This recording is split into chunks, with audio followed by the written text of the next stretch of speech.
नमस्कार, मैं doctor Vikas Kathuria. I am a neurosurgeon. I treat all neurological conditions related to brain and spine. मेरे कुछ patients कल या परसों और भी आए थे, तो उन्होंने कहा कि सर अब आजकल ब्रेन प्लास्टिसिटी के बारे में बहुत सुना है, तो उसके बारे में कुछ बताइए। मैंने सोचा क्यों ना इसके ऊपर एक वीडियो ही बना लें। ब्रेन प्लास्टिसिटी क्या होती है, ये हमारे लिए क्यों ज़रूरी है, क्या ब्रेन प्लास्टिसिटी यंगर एज में ही होती है और बाद में ख़त्म हो जाती है, क्या हमारी आदतें चाहे वो अच्छी हों या बुरी हों, ये आदतें हमारी ब्रेन प्लास्टिसिटी के साथ में संबंध रखती हैं। इन चीज़ों के बारे में हम विस्तार से आज बात करेंगे। सबसे पहले ब्रेन प्लास्टिसिटी होती क्या है। ये मस्तिष्क की, ब्रेन की वो क्षमता है, वो पावर है जिसकी वजह से हम कुछ चीज़ें याद रखते हैं, कुछ चीज़ों को हम आदत में बदलते हैं, कुछ चीज़ें ऐसी हैं जो चोट लगती हैं और वो ख़त्म हो जाती हैं, बट स्लोली एंड स्टेडीली हम उसको बार बार उसको प्रैक्टिस करते हैं तो वो फिर से बन जाती हैं। तो ये है ब्रेन प्लास्टिसिटी। पहले ये माना जाता था कि ब्रेन जो चीज़ें एक बार जिसने सीख लिया तो वो सीख लिया, उसके बाद और नई चीज़ें नहीं सीखता। नहीं, ये गलत है, ये लाइन ही गलत है। पहले ये माना जाता था कि ब्रेन यानी हमारा मस्तिष्क बचपन में ही विकसित हो जाता है, बट उसके बाद जो है बहुत ज़्यादा बदलाव नहीं कर सकता, यानी जो अर्ली इम्प्रिंट्स आ जाते हैं उसके बाद चेंजेस नहीं हो सकते। बट अब साइंस ने ये साबित कर दिया है कि ब्रेन दिन प्रतिदिन बदलता रहता है, चाहे वो आपकी मिडल एज हो, टोडलर एज हो, या इवन ओल्ड एज ही क्यों ना हो। ये जो बदलाव आते हैं यही न्यूरोप्लास्टिसिटी है। ब्रेन नई चीज़ें सीखता रहता है, खुद को व्यवस्थित करता है और अपने आप को मॉडिफाई करता रहता है कि कैसे हमने नई चीज़ें के मुताबिक अपनी बॉडी को, अपने एक्सपीरियंस को मॉडिफाई करना है। जब भी हम कोई नई चीज़ सीखते हैं, याद करते हैं या उसको अपने बॉडी शैली में, अपने कार्यशैली में उसको परिवर्तित करते हैं, तो जो न्यूरॉन्स होते हैं, जो हमारे ब्रेन के सेल्स होते हैं, उनको न्यूरॉन्स कहते हैं, नर्व कोशिकाएं। ये नर्व कोशिकाएं आपस में इंटर कनेक्शंस बनाती हैं, आपस में जोड़ बनाती हैं, और इसी का नाम एक्चुअल में न्यूरोप्लास्टिसिटी है। इन न्यूरॉन्स के बीच में जो कनेक्शंस हैं वो चेंज होते रहते हैं, बदलते रहते हैं, और कुछ कनेक्शंस वीक हो जाते हैं और कुछ कनेक्शन जो हैं वो नए सिरे से बनते हैं और मजबूत होते हैं, फर्दर मजबूत होते हैं। यानी एक न्यूरॉन दूसरे न्यूरॉन का हाथ पकड़ लेता है या उसका हाथ छोड़ देता है, या हाथ को पकड़े रखता है बट लूजली पकड़े रखता है, तो इसी का नाम न्यूरोप्लास्टिसिटी है। जितना हम कोई चीज़ को जितना ज़्यादा यूज़ करेंगे वो उतना मजबूत होता जाएगा, और जिस चीज़ को हम यूज़ करना बंद कर देंगे, या अपनी कोई हमारी कलाकारी है, कोई पेंटिंग कर रहा है, कोई गाना गा रहा है, कोई ऐसी चीज़ कर रहा है, तो कोई कोई चीज़ें हम करते चले जाएंगे, अभ्यास करते जाएंगे, तो वो कनेक्शंस और मजबूत होते जाएंगे, और जो हम समय ना मिलने की वजह से हम नहीं कर रहे हैं तो वो कनेक्शंस ख़त्म होते जाएंगे। धीरे धीरे वो कनेक्शंस पूरी तरीके से मिट जाएंगे, ऐसा भी हो सकता है। इसीलिए कहते हैं यूज़ इट और लूज़ इट। ये ब्रेन की न्यूरोप्लास्टिसिटी के लिए बहुत इंपॉर्टेंट लाइन है, यूज़ इट और लूज़ इट। ये ब्रेन प्लास्टिसिटी कैसे काम करती है, ये दो तरीके से काम करती है। एक है साइनेप्सिस। साइनेप्सिस का मतलब एक जो नर्व कोशिका है अपने तंतु से दूसरे नर्व कोशिका को जोड़ती है, तो साइनेप्सिस बनाना। एक साइनेप्सिस यानी जिन जिन न्यूरॉन्स को आपस में काम करने के लिए आपसी सहयोग की ज़रूरत है, तो उनका कनेक्शन मजबूत होता जाएगा, तो वो हो गया साइनेप्सिस वाला प्लास्टिसिटी का एक तरीका। दूसरा तरीका है स्ट्रक्चरल। स्ट्रक्चरल का मतलब कुछ अगर ब्रेन का एक पार्ट काम करना बंद कर दे, जैसे स्ट्रोक में होता है या कोई और पैथोलॉजी में होता है, तो ब्रेन अपने साइड वाले हिस्से को, साथ वाला हिस्से को, जो नर्व्स हैं, न्यूरॉन्स हैं, उनको ये काम सिखा देता है। यानी ब्रेन कहता है कि एक रास्ता अगर मेरा बंद हुआ तो मैं दूसरा रास्ता निकाल लूँगा। इसको बोलेंगे हम स्ट्रक्चरल प्लास्टिसिटी। और इसमें कुछ कोशिकाएं, उनका जो साइज़ है, उनका जो पावर है वो बढ़ जाता है, और कुछ नई शाखाएं भी बनती हैं। नई शाखाएं मतलब न्यू न्यूरॉन्स जो हैं वो रीजनरेट होते हैं। न्यू न्यूरॉन्स यूजली रीजनरेट नहीं होते हैं, बट इन केसेस में जिसमें हम कुछ एक्स्ट्रा काम करते हैं, न्यूरोप्लास्टिसिटी की तरफ हम ब्रेन को पुश करते हैं, तो डेफिनेटली अब साइंस ने ये कर दिया है प्रूव कि यस, नए कनेक्शंस के साथ साथ नए न्यूरॉन्स भी जन्म लेते हैं। ब्रेन प्लास्टिसिटी क्यों ज़रूरी है। ब्रेन प्लास्टिसिटी इसलिए ज़रूरी है कि हमारे हमें जैसे नई भाषा सीखनी है, नया कुछ कला सीखनी है, कुछ गाना सीखना है, कुछ तबला बजाना सीखना है, जो जो चीज़ें नई सीखनी हैं तो ये ब्रेन प्लास्टिसिटी के थ्रू ही संभव हो पाती हैं। किसी को 25 या 30 की एज में गाड़ी चलाने का शौक़ हुआ है तो वो गाड़ी चलाना सीखता है। इवन ओल्ड एज में कुछ कहते हैं अब मैं गाड़ी चलाऊंगा तो मैं गाड़ी चलाना सीखूंगा, तो वो भी सीख जाते हैं। पहले कंप्यूटर्स नहीं होते थे, जब भी कंप्यूटर्स आए तो सब लोगों की, हमारे टाइम में उम्र जैसे 25-30 थी, तब हमें कंप्यूटर नहीं आता था तो हमने कंप्यूटर सीखा। सो ये सब ब्रेन प्लास्टिसिटी की वजह से ही संभव है। सेकंड है, हमारा ब्रेन में जब चोट लगती है तो कुछ चीज़ें हम खो देते हैं। सो रिहेबिलिटेशन भी ऐसे ही काम करती है। रिहेबिलिटेशन के थ्रू ब्रेन अपनी खोई हुई कार्यक्षमता वापस पा लेता। थोड़ा थोड़ा अभ्यास और ब्रेन अपना नया रास्ता खोजकर, नया रास्ता बनाकर, तो उस चीज़ को फुल फ्लेज्ड वे में पूरे तरीके से आयाम पे पहुंचा देता है कि yes we are now expert either in previous thing, यानी जो हमने पहले चीज़ें आती थी अब हम वापस से वही चीज़ कर सकते हैं, या इवन कोई नई चीज़ भी कर सकते हैं। सो ये सब न्यूरोप्लास्टिसिटी की वजह से ही संभव है। सो आजकल ट्रेंड चला है कि you have to become a new version of you, जैसे वर्जन 2.0, वर्जन 3.0। तो थोड़ा थोड़ा अभ्यास और ब्रेन और बेटर होता जाता है। ये भी न्यूरोप्लास्टिसिटी की वजह से संभव है। नंबर 3, बुरी आदतें छोड़ने के लिए और अच्छी आदतें अपनाने के लिए। अगर हम कोई चीज़ बार बार करेंगे, यानी अच्छी चीज़ अगर हम बार बार कर रहे हैं तो यानी गुड मैनर्स, थैंक यू बोलना, कुछ और मैनर्स सीखना। जैसे बच्चों के लिए हम बात करें कि आपको ऐसे करना है, थैंक यू बोलना है, वेलकम बोलना है, तो जितनी बार जो जो चीज़ें बार बार की जाएंगी तो अच्छी आदतें इम्प्रिंट होते जाएंगी ब्रेन में, और जो बुरी आदतें हैं वो उनको छोड़ा जा सकता है। उनके कनेक्शंस वीक होते जाएंगे और अच्छी आदतों के कनेक्शंस, न्यूरॉन्स के कनेक्शंस मजबूत होते जाएंगे। ये नई आदतें आपकी, सपोज अच्छी आदतें आपकी एक नई पहचान बना देता है। It means you have become a better version of your self.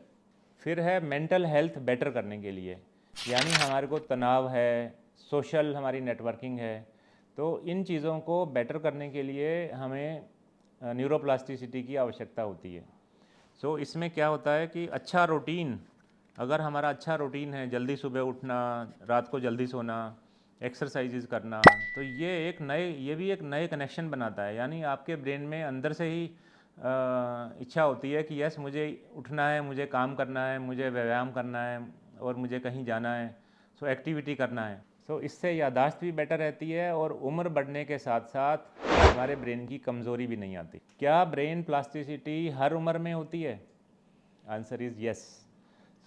बचपन में इट इज़ वेरी स्ट्रॉन्ग, और 13 एज से लेकर, यानी हमारा जो प्यूबर्टी वाला टाइम है तब से लेकर, और जब हम 23-25 की एज तक जाते हैं और नई चीज़ें सीखना शुरू करते हैं, नया कमाना शुरू करते हैं, तब हमारी कौशल क्षमता यानी स्किल्स वाली जो प्लास्टिसिटी है वो पीक पर होती है।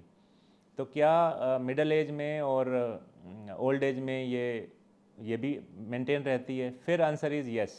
मिडल एज में थोड़ी सी और कम हो जाती है बट मेंटेन रहती है, एंड पोस्ट 60 ईयर्स यानी ओल्ड एज में भी ये रहती है बट बहुत धीमी रहती है। इन नटशेल इसका मतलब सीखने की कोई उम्र नहीं होती। ब्रेन हमेशा बदलाव के लिए तैयार है, बस आप उसके साथ चलिए, नई चीज़ें सीखिए, और किसी भी मौके पर, किसी भी उम्र में नई चीज़ सीखने से मत चूकिए। हमारा नेक्स्ट टॉपिक कि ब्रेन प्लास्टिसिटी कैसे बढ़ाएं। सर मेरी ब्रेन प्लास्टिसिटी कितनी है बताएंगे? ऐसे बताना मुश्किल होता है, बट यस जितना आपको आता है उससे, जितना आप अपने आप को असेसमेंट करते हैं उससे कहीं ज़्यादा आपकी ब्रेन प्लास्टिसिटी है। हम नई भाषा सीखें, नई गेम सीखें, नया कंप्यूटर का कुछ चीज़ सीखें, नई कुछ कोडिंग, आजकल बच्चे कोडिंग सीखते हैं। ये जितनी भी चीज़ें हम नई सीखेंगे और इसमें चैलेंज आएगा, पजल्स होगा, जितना पजल्स होगा उतने न्यूरॉन्स को मुश्किल होगी काम करने में, बट अल्टीमेटली वो अपने स्ट्रॉन्गेस्ट साथी को पकड़ लेगा, यानी उनके साथ साइनेप्सिस बना लेगा और स्ट्रक्चरली भी मजबूत हो जाएगा। तो इसको कहते हैं कि to increase your brain plasticity, यानी दिमाग सबसे ज़्यादा तेज तब होता है जब वो चैलेंज में हो, आराम में नहीं। You have to be out of your comfort room, comfort level.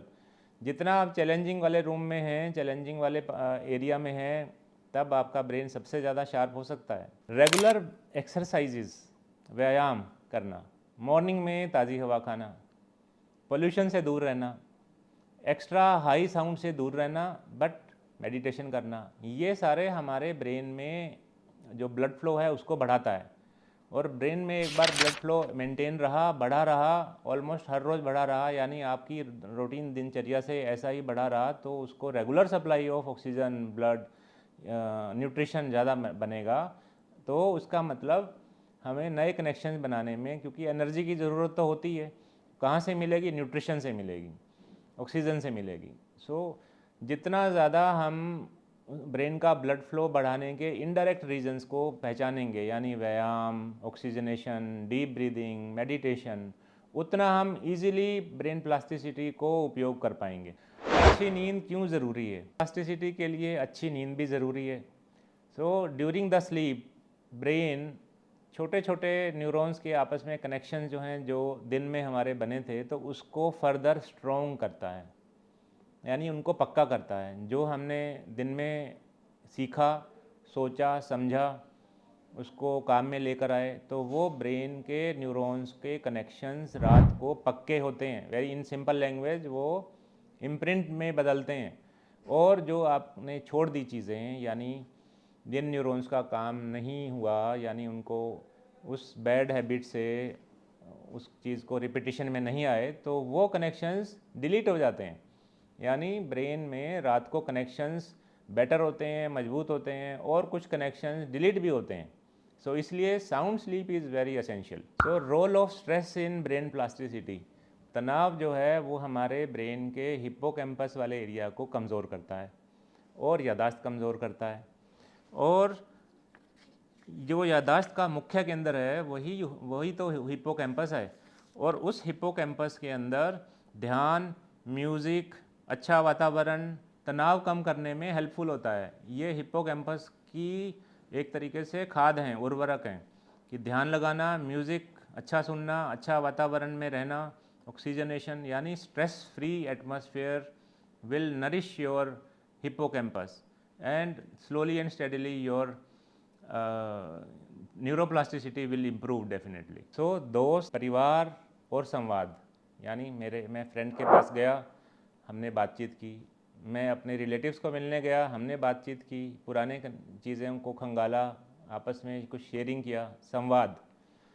तो जितना हम इस वे में सोशल सर्कल बढ़ाते हैं और हम अपने मन की बातों को एक्सचेंज करते हैं, जैसे बातचीत करना, हंसी मजाक करना, मिलना जुलना, ये दिमाग को एक्टिव रखते हैं और उसको मानसिक गिरावट से बचाते हैं। सो इसके साथ साथ अच्छा और पोषक आहार, यानी न्यूट्रिशनल एलिमेंट्स, चाहे वो प्रोटीन हो, चाहे वो ओमेगा फैटी एसिड्स हो, चाहे वो मिनरल्स हों, चाहे वो ओमेगा 3 वाले हों, यानी ड्राई फ्रूट्स, फल, सब्जियां, ये दिमाग का ईंधन है और ये कनेक्शंस जो हैं ये मजबूत करने में हेल्प करते हैं। सो एक मैं एग्जांपल देता हूँ, हम हर रोज़ पार्क जाते हैं और वहाँ पर जो है रास्ता वेल डिफाइंड नहीं है, बट हम एक रास्ते से दूसरे वाले पार्क के एक अलग रास्ते में जाते हैं, तो वो रास्ता धीरे धीरे चौड़ा होता चला जाता है, यानी वहाँ की घास हट जाती है और हमें दिखाई देने लग जाता है कि ये रास्ता अब चौड़ा है, आसान है, कोई उसमें कंकड़ पत्थर नहीं है, क्योंकि बहुत से लोग उसमें चल रहे हैं। सो फिर आप एक और नया रास्ता खोजते हैं कि ये रास्ता तो बड़ा था, मुझे एक छोटा रास्ता और खोजना है यहाँ से। तो सब लोग आपके पीछे पीछे चलते हैं। सो पहले तो मुश्किल लगेगा उस रास्ते पे जाने में, बट रोज़ रोज़ चलने से वो रास्ता भी धीरे धीरे साफ़ होता जाएगा। तो ब्रेन प्लास्टिसिटी भी इसी तरीके से काम करती है, यानी पुराने रास्ते के ऊपर अगर हम लोग ना जाएं, यानी अब उस बड़े वाले रास्ते के ऊपर लोग नहीं जाएं, तो उसके ऊपर घास फूस उग आएगी, यानी उस जगह पर अब वो ना जाने से वो रास्ता धीरे धीरे बेकार होता जाएगा और धीरे धीरे गायब भी हो जाएगा। तो इसी एग्जाम्पल से मैं आपको ये बता रहा हूँ कि how the new connections, how we can define our pathway, कैसे नए कनेक्शंस बनते हैं, पुराने कनेक्शंस ख़त्म हो जाते हैं। तो दिमाग भी ऐसे ही काम करता है, नए रास्ते, नए कनेक्शंस, नई आदतें, नए कनेक्शंस, पुरानी छोड़ी हुई आदतें मिटते हुए रास्ते। सो मेरा टेक होम मैसेज या संक्षेप में, ब्रेन प्लास्टिसिटी क्या होती है? ब्रेन प्लास्टिसिटी मस्तिष्क की बदलाव करने की शक्ति है। हर सीख और हर अभ्यास दिमाग में नया निर्माण करता है। चोट के बाद सही क्षमता दिमाग को ठीक करने में मदद देती है। अच्छी आदतें दिमाग को मजबूत बनाती हैं, बुरी आदतें गलत कनेक्शन बनाती हैं। और सबसे महत्वपूर्ण, उम्र कितनी भी हो दिमाग सीखना नहीं छोड़ता। उम्र कितनी भी हो दिमाग सीखना नहीं छोड़ता। मस्तिष्क का नियम सरल है, जैसा करोगे वैसा ही बनोगे। यानी जैसा आपने चीज़ें करने की ठानी है वैसा ही इम्प्रिंट होकर परमानेंटली आपकी एक नई पहचान बन जाएगी। यही है brain plasticity. Very simple. So subscribe my channel on the given button and share these videos to your near and dear ones.